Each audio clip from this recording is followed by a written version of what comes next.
benefit for your lab practicum. This will be on your lab practicum, I promise you.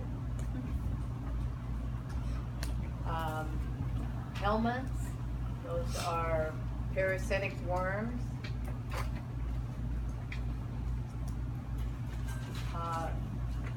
They're divided into flatworms and roundworms.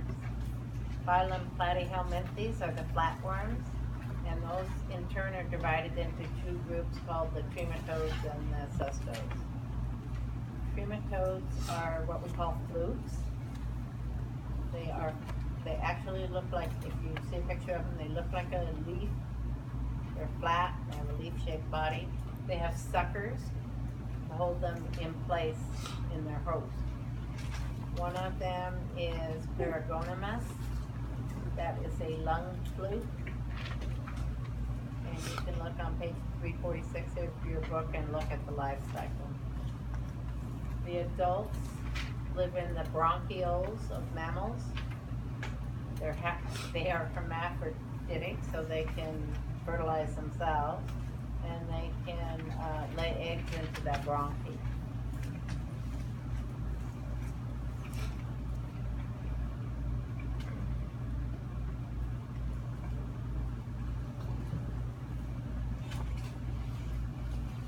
Did I tell you the story about the there's a sushi place down in Orange County called Riptide, and they have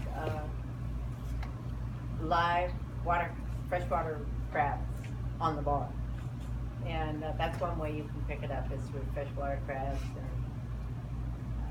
and crayfish, that type of stuff.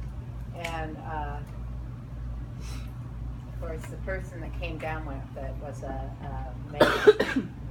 Any females would be stupid enough to eat live crabs, but he ended up where my son works. He works at an imaging center, and he got that lung fluke. And he was getting imaging done on his lungs for years to see.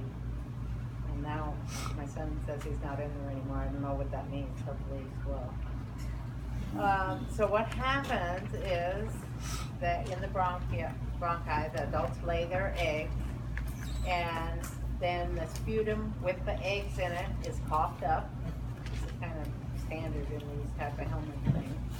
Swallowed, and then it gets excreted with the feces. And the eggs have to make it to water to find an intermediate host.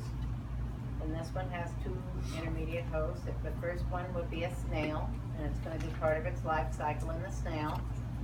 And then the second one is either a crayfish or freshwater crab. It does another part of its life cycle in that host. And so transmission of this is by eating undercooked crayfish or freshwater crab. Diagnosis is eggs in the sputum or feces. They did lung imaging on him now. Here's some pictures. These are flukes. They look like this one, and that one over there that look like a leaf. Cestodes are tapeworms.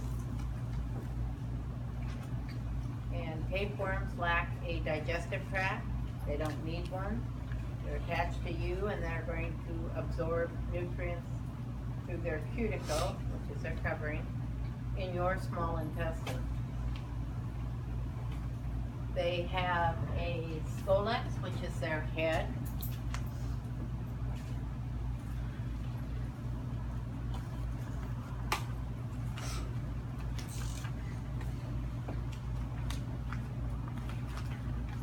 They have suckers on that scolex to help to attach to you, and they may have hooks or barbs that also help to attach to you.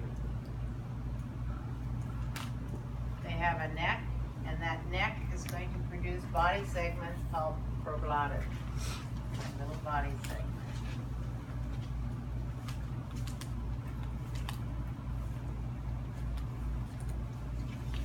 As it keeps producing, they get bigger and bigger, as you go down. And they're going to male and female sex organs in them, and at the very end, they're gonna be nothing but a bag of eggs.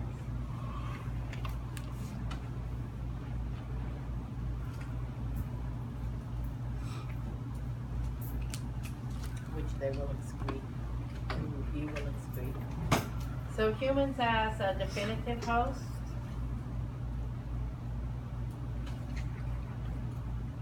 It is with the beak tapeworm called Titania saginata. The proglottids get ingested by grazing animals, so the animals have it. And you know, after they defecate, those little bags of eggs actually wriggle away from the feces, so they're out in the grass where they're open for the cattle to eat them. The larvae hatch from the eggs. They bore through the intestinal wall, and then they migrate to the muscle of the cow. And the muscle is the steak that you're going to be eating. And then they encyst as a sister cerci. So if you eat infected meat, you have stomach acids and things. So all the proglottids and that, or all the stuff is going to be digested away except for that scolex.